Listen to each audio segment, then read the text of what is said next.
कहानी जहां खत्म हुई थी वहीं से शुरू होती है, उस पत्थर के पहियों की छाया से जो आज भी समय बताती है, पर अब कोई उसे पढ़ना जानता ही नहीं। 1930 के दशक में ब्रिटिश पुरातत्व विभाग ने कोणार्क के खंडहरों की सफाई शुरू की। जैसे ही मिट्टी हटाई गई, दीवारों से एक अजीब पैटर्न सामने आया।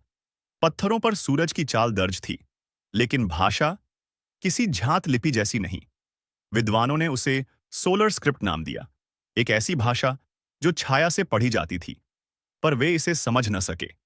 आज भी वह भाषा वही है, पर हम उसे पढ़ नहीं पाते। कोणार्क टेम्पल पूर्व दिशा की ओर इतना सटीक कोण पर बना है कि सूरज की पहली किरण साल में सिर्फ 2 दिनों पर सीधे मुख्य द्वार को काटते हुए गर्भगृह तक जाती थी। 21 मार्च, विषुव 23 सितंबर। विषुव यह संयोग नहीं था, यह खगोलीय डिजाइन था। कुछ इतिहासकार मानते हैं यह मंदिर सूर्य के केवल सम्मान के लिए नहीं था, बल्कि एक सोलर लेबोरेटरी था, जहां आशी वैज्ञानिक सूर्य के मार्ग को मापते थे। एकाएक समुद्र की लहरें तेज होने लगीं। पुराने ग्रंथ बताते हैं 14वीं सदी में एक विशाल सुनामी जैसी घटना ने मंदिर के आसपास की धरती को बदल दिया। समुद्र इतना भीतर आ गया कि मंदिर का नींव कमजोर होने लगी। यही वो समय था जब शिखर ढाने की प्रक्रिया शुरू हुई। इसी घटना के बाद कई विद्वान मानते हैं सूर्य की वो चुंबकीय प्रतिमा समुद्र में बह गई। क्या वह अभी भी समुद्र की गहराइयों में कहीं दबी है? किसी को नहीं पता। स्थानीय लोग बताते हैं पहले, जब मंदिर लगभग पूरा था, रात के 2 बजे भीतर से धातु टकराने की आवाजें आती थीं, जैसे कोई यंत्र चल रहा हो या जैसे कोई विशाल पहिया घूम रहा हो। आज वहां कुछ नहीं है, पर वो आवाजें, कुछ बुजुर्गों ने कसम खाकर कहा, हमने सुना है वो आवाजें असल थीं। इतिहास कहता है प्रतिमा गायब है। लोक कथा कहती है प्रतिमा समुद्र ले गया। पर एक तीसरा सच भी है, मुगल आक्रमण।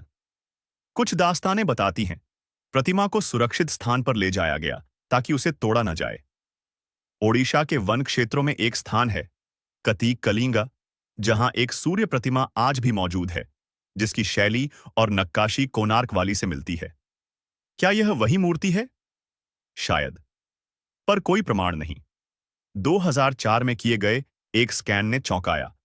हर पहिया सिर्फ एक घड़ी नहीं था, उसके अंदर कार्व्ड ग्रूव्स ऐसे थे जो साल के 12 महीनों को दर्शाते थे, और 365 माइक्रोडॉट्स जैसे साल के हर दिन का रिकॉर्ड।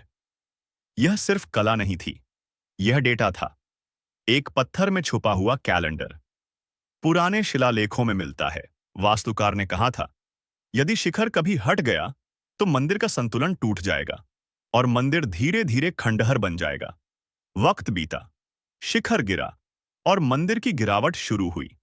उसकी भविष्यवाणी सच हुई। हर शब्द, हर चेतावनी।